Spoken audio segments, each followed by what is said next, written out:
everybody, and welcome back once again to John's Rockin' Vinyl 77. And I'm back this time to show a little bit of a vinyl update. Kind of some kind of neat finds that I discovered, and just want to catch up and make sure everybody's doing okay out there, you know. And I got like about 19 records. An odd number, but you know, it is what it is. I'm gonna show what I found, and it's not all the most exciting stuff in the world. I'm sure that everybody will find something they enjoy about what I have to show, but without further ado, I'm just gonna go ahead and get started and show you guys what I got. So right off the bat, we got Coney Hatch. This is the self-titled debut album from 1982. Of course, this has the big hit Devil's Deck, which was a pretty big hit for them. They're a Canadian rock band, and they were actually pretty successful in the U.S. They toured with a lot of major acts and stuff. So cool band, yeah. They might have toured the States more than they toured Canada, but you know, they definitely put their foot through the door and kept on going. This is their first album. It's got Devil's Deck, which was a pretty big hit. Monkey Bar is another pretty popular song. And then Hey Operator, which is probably one of my personal favorite songs on the record. It's kind of like they're kind of like a little bit remind me of I guess Night Ranger a little bit. They're kind of like the Canadian Night Ranger to me, so. It's that same kind of style. It's a little more maybe hard rock than Night Ranger, but Night Ranger definitely rocked a good bit. And this is on Mercury Records, of course, the wonderful Mercury Skyline label in all of its glory. Oh yeah. So that was a fun find for me. I enjoyed Coney Hatch. I got it for like $1 or $2, so happy to find it. And this was kind of an interesting find. This is Contraband, Nothing to Hide. And you might say, no, this cover looks kind of familiar. Well, if you know of an Australian rock band called Finch, they had an album called Nothing to Hide, and this is the U.S. version of that album. So they didn't keep the name Finch. I'm not sure if there was already. I'm guessing there probably was already a U.S. band maybe that went by Finch, so changed the name. But the Finch album is actually quite collectible. Actually find an original of the Finch, so. But this is still, it's a cool, like, kind of drive-in hard rock in most places. It's got a couple of commercial songs, but especially the title track, Nothing to Hide, is really good. Pretty much the opening tracks are really good, and then there's a few in between that are good. So, yeah, I would highly recommend you guys check out Contraband, which is Finch. So if you want to find a cheaper copy of Finch, get Contraband, you know. You can get these for like $8 or $10 at the most, so very happy to find that, and was surprised, honestly. Wasn't sure what to expect by this band. And of course, there's the guys right there. On that, I believe this is on Portrait. Yes, on Portrait Records. All right, and the next we got Detective. And I've had the second Detective album for a while, but I've always been looking for the first one. And this is the one you want to have if you want Detective, because this has some really rockin'. Really rocking stuff. I mean, if you're a fan of Led Zeppelin, you gotta check this out. It's like an undercover Led Zeppelin album, kind of. That's why they're called. I mean, Detective. It's kind of a. I mean, it was on Swan Song. Kind of a vanity project in a little bit of a way, I guess. A lot of people thought that Jimmy Page was on this as an alias, as Jimmy Robinson, but Jimmy Robinson is a real person, supposedly. So, and he did produce. I think he produced the first Paris album, and that's where they got the idea to doing like a Zeppelin-esque kind of sound. So kind of cool record, and I recommend if you're into Zeppelin and if you like 70s hard rock, and you might dig this. It's pretty good. Michael Desbarres, of course, on vocals. He was in what's that? Silver or something. I can't think of what it's called. What was that band? I can't even think of what it's called. And then this is a local little find. This is Du Bland Tant Rhythm Method. And this is kind of a obscure underground, I guess you would call it college rock kind of record. And of course, these guys were from Athens, like a lot of the college bands were from. Recorded in 1984, late 1984, released in 85. So, yeah, and it's on like a kind of like an obscure label. It's on Risky, which is like a French-Canadian label, I believe. So kind of odd that a local Atlanta band would be on a French-Canadian label, but kind of cool nonetheless. And I think this is one of the only like full records they've released on this label. Most of the albums most of the records they released were singles. This is an EP, basically a long, it's like a extended, so it's got 6 tracks, and it's pretty rare. So that's why I picked it up, because it was for like under $5, and it's like a $60 or $70 album easily. So pretty cool find. I'm not necessarily into the college rock kind of sound, but it's interesting, kind of poppy, kind of I don't know, new wavy. I don't even know how to say what it is, but yeah, it's worth a listen for sure. It's nothing that I'm really into, but I thought I'd show it anyway because it's something I found and it's kind of collectible. So, and these really are in like no particular order. It's just kind of like in the order of how neat they are to me, So here we got Lone Star. This is the first Lone Star album. And these guys were, I believe, a British-ish rock band, right? I want to say they're British. But they did this record in 1977? 76? Yeah, they did this in 76. I believe in the UK it was released in 76. Here it was released in 77. And it was produced by Roy Thomas Baker. And it has some famous... It's got Gary Lyons on as an engineer. So it's pretty cool. And this is kind of like... I don't know what you would call it. Like progressive rock.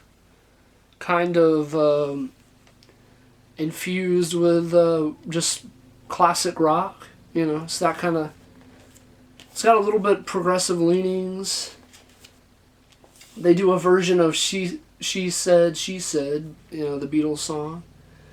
And then this is fairly not a lot of tracks on this album. So kind of a cool thing to find. This is a US version, of course, which are a little bit more common to find. So I thought that was a pretty cool little find right there. And it's on Columbia, I believe. Yeah. Columbia? Yeah.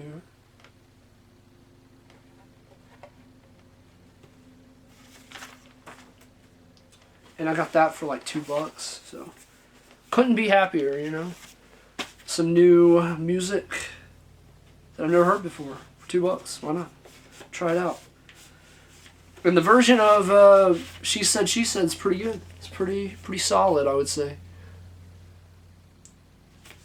I like this album. Okay, so then we got another Lone Star album. This would be the next Lone Star album, so the second Lone Star album. This is called Firing on All Six, which I would argue is a little bit better than the first one. I actually like this one a little bit better. It's a little bit more, I guess you'd say, original, I guess, because they don't do as many cover tunes. So, kind of a cool record.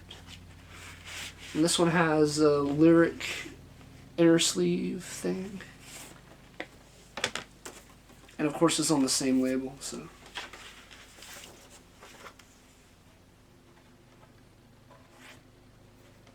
So I thought that was cool to find that. Find both, and I found them both together, one fell swoop, got both of them, so.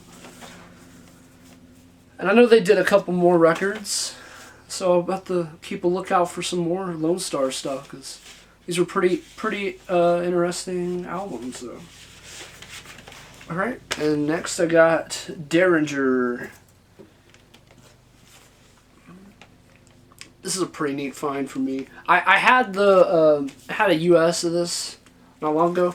This is a UK pressing, original on Blue Sky, which is really cool.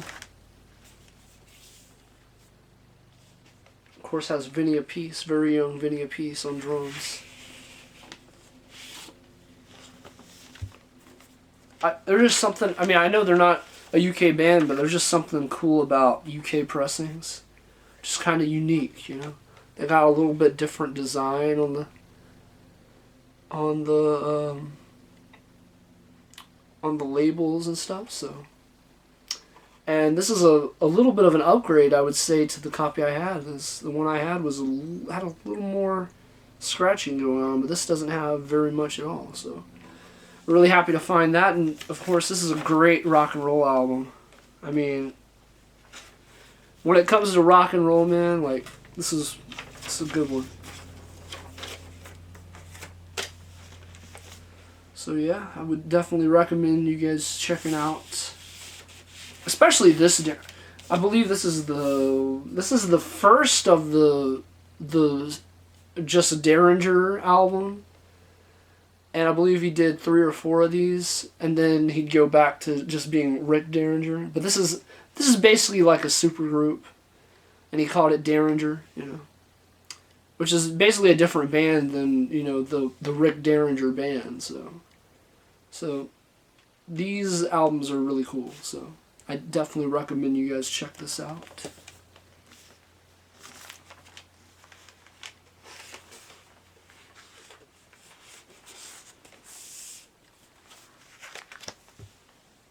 Alright, and then we got a little April Wine, First Glance. And this is an original US copy, still sealed, factory sealed.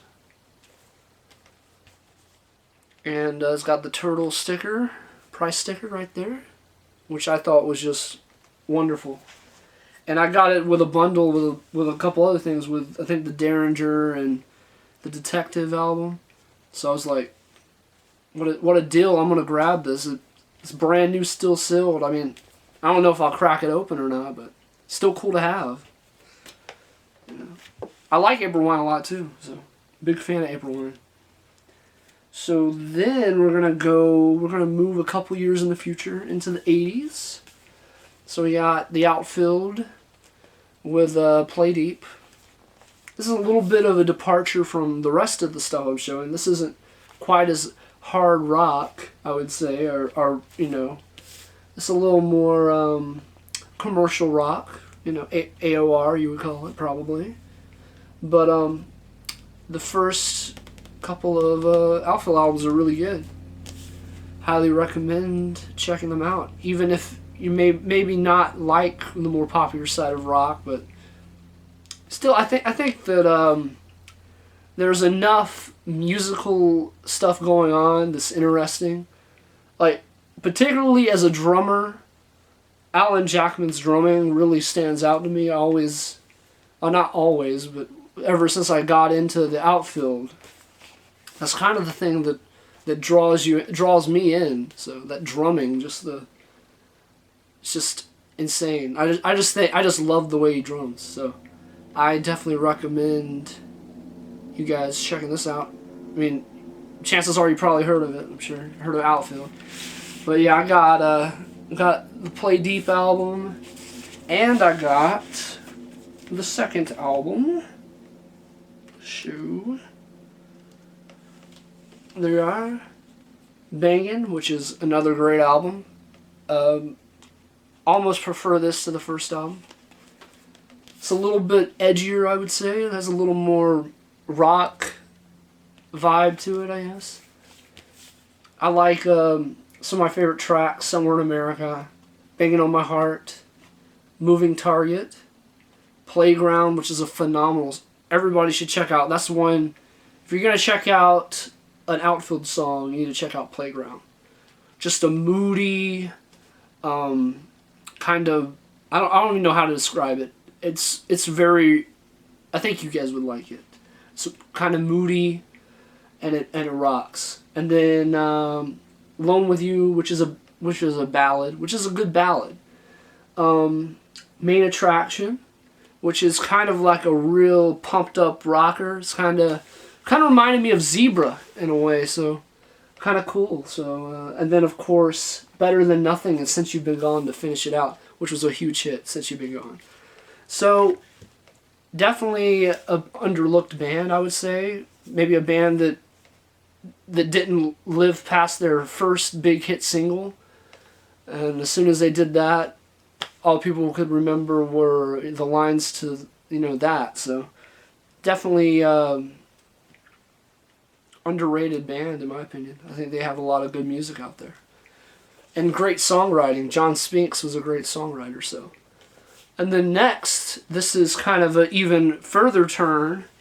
We got the Go-Go's, Beauty and the Beat, which is a great kind of like party rock album. I mean, you can't deny the staying power of this. I mean, it's one of my favorite 80s albums ever.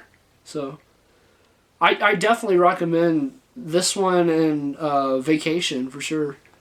They only did 3 albums in the 80s, so. I actually really love this album. A lot of great songs.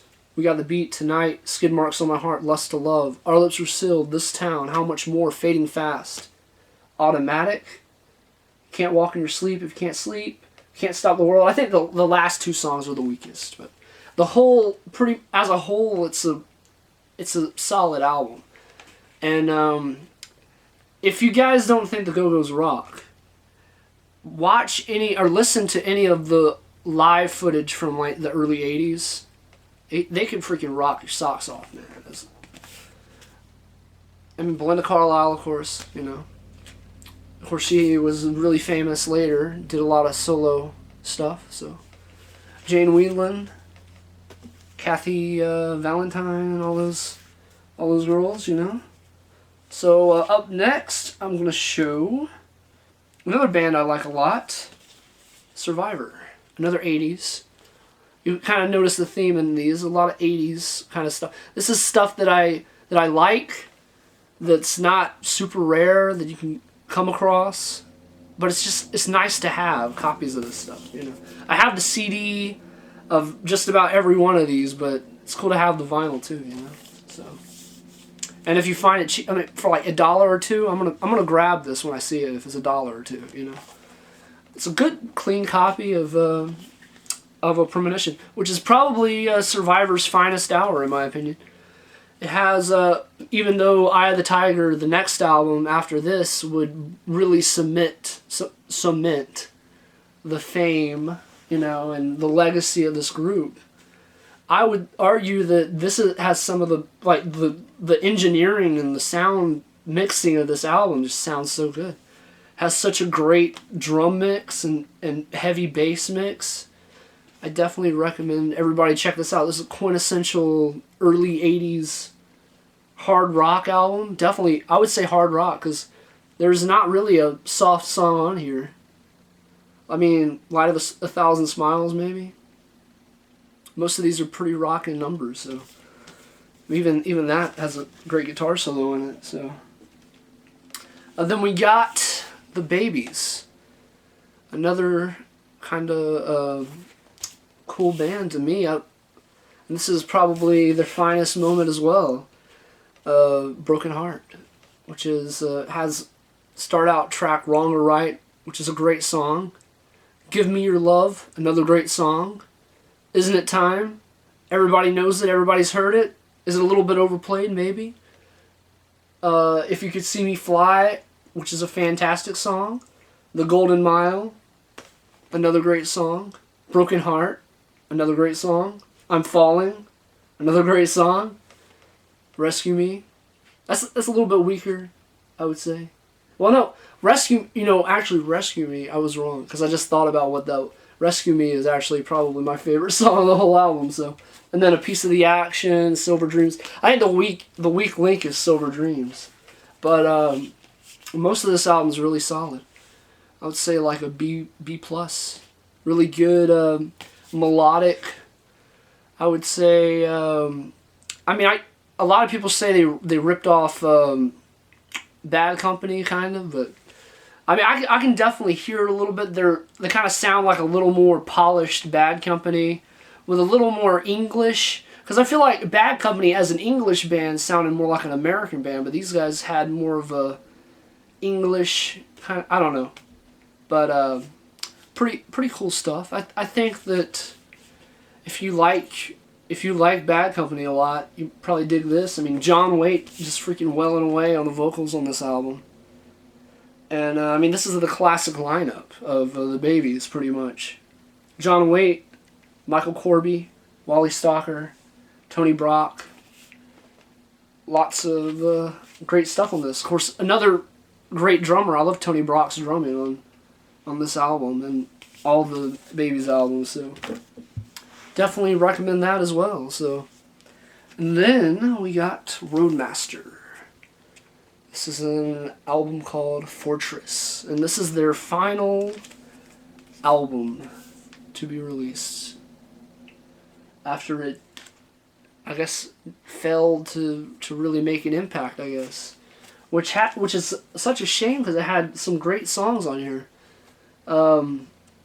I would say this is probably one of their strongest moments. So we got Ride the Wind Away, which is a really strong opener song. I love that song. I Didn't Notice, which is another really strong song. You Make Me Feel Alright, it's pretty good. I think it's pretty good. Too Long. That's a little bit not as good. New York. That one, that's probably my least favorite song on the whole album. Someday is really good. That's like the standout. Definitely right up. I would say this is closer to like... This almost reminds me, the sound they get on this album reminds me a lot of Escape by Journey. The album Escape. And this came out a year before Escape, so... The production sounds a lot like Escape to me. The way the drum mix and the guitar mix and of course Escape is a great album that everybody knows, but this one not so much.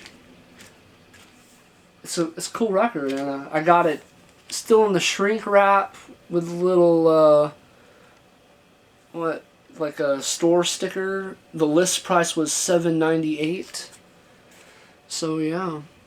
And I definitely didn't pay $7.98 for this. I paid like $3, so what was a cool find to me in the shrink. So very happy to find that. And then now we're kind of down to the last 4 or 5 records. And this is the Buckinghams, kind of a drag. Of course, the cover's kind of ravaged. Not in great shape, but it is... early second press, stereo, and the vinyl is excellent condition, even though the labels are kind of messed up. The vinyl is like really nice. This is a second edition. The reason why you know it's a second edition is because the very original version had like a harmonica solo or something. In what tune? What was the tune they had it in? Virginia Woolf or something? I don't know. one of these songs, Summertime, I think, had like an extended, it was Summertime, I think, had like an extended little bit of like harmonica or something. And that's how you know you have the first press. But even the early second presses are pretty rare to find, so pretty happy to find that. I really like the Buckinghams. I know this is a total departure from everything else I was showing in the video, but I have a sucker for 60s garage rock, pop rock stuff. I love that stuff, so really into it. And then we got kind of a silly little thing I threw in there. Revenge of the Nerds soundtrack.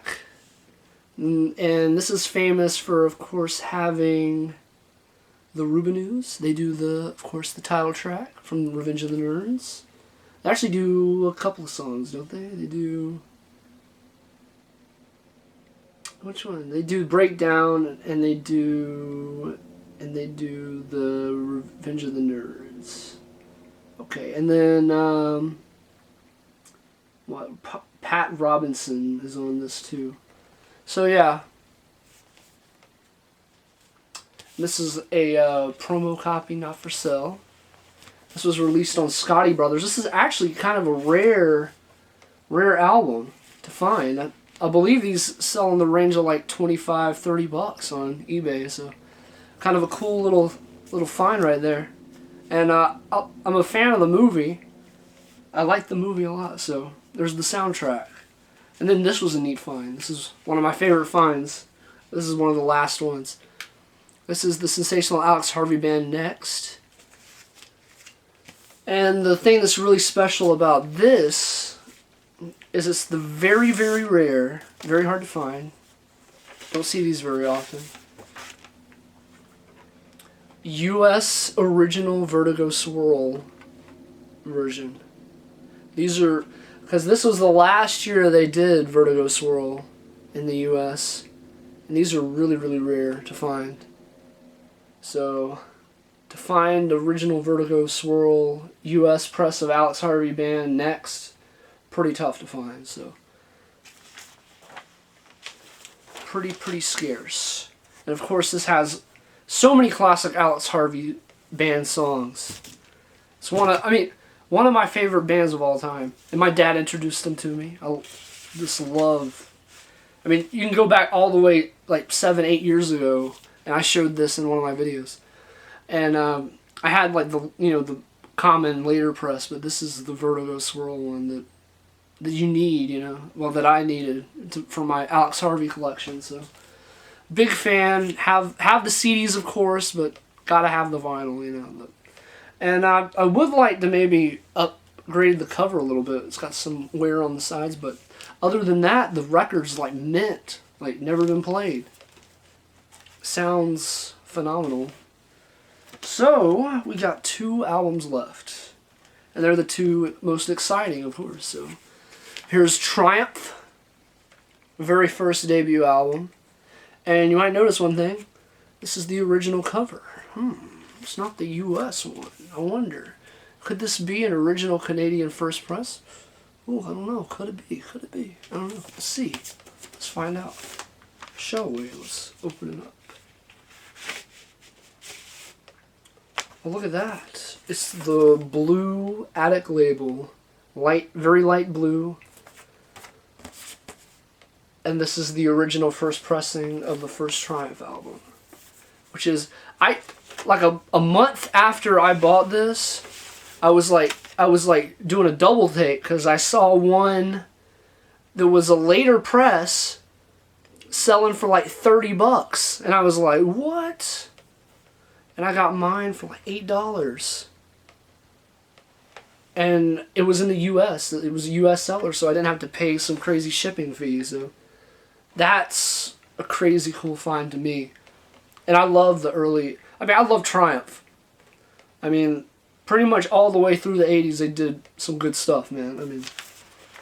Maybe you could probably argue in the mid to later 80s, it kind of started getting a little more, bland, I guess. I'm not trying to, talk them down or anything, but this is the first Triumph.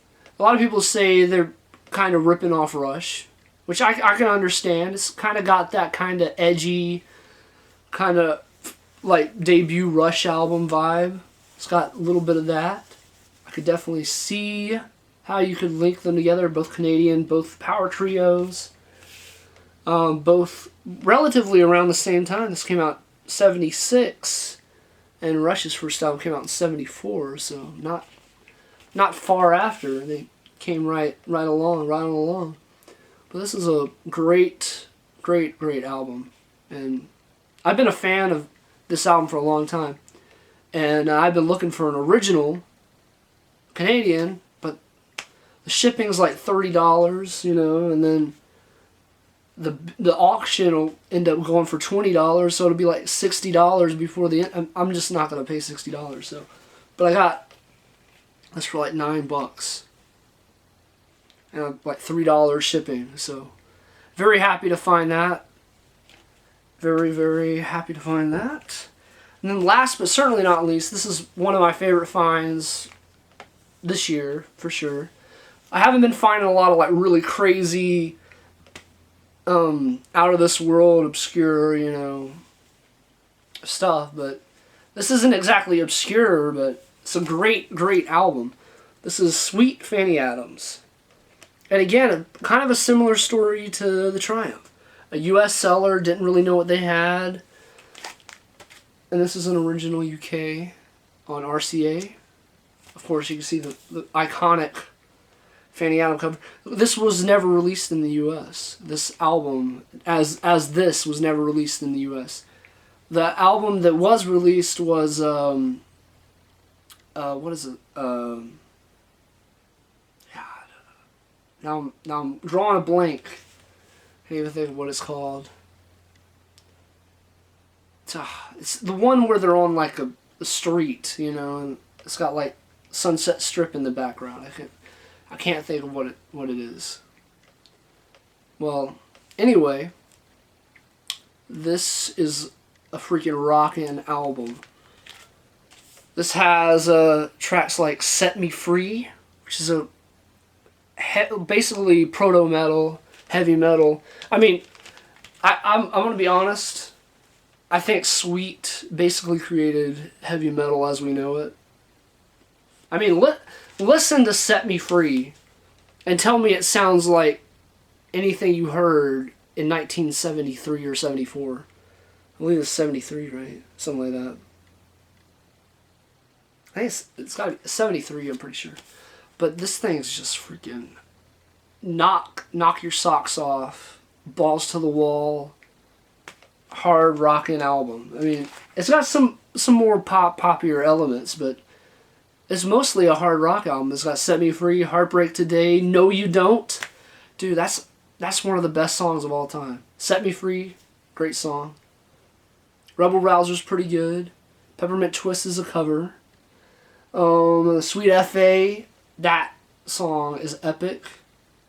Some of the heaviest, I mean, the sound mixing on this is so heavy. It's like, the bass is so, I mean, I wish I could show you. I'd probably get copyright stricken, right? You know, the way YouTube is, but anyway, that's a freaking crazy cool find for me. I'm going to show you guys the label, of course. Got to show that. Can't go home without showing that.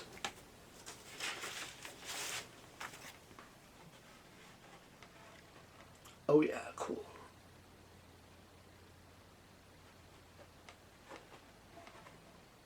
Side 2.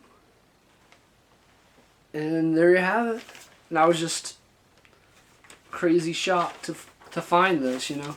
I got it for like under $15, which is almost unheard of because the UK auctions usually sell for like $35, $40, and then $10 shipping.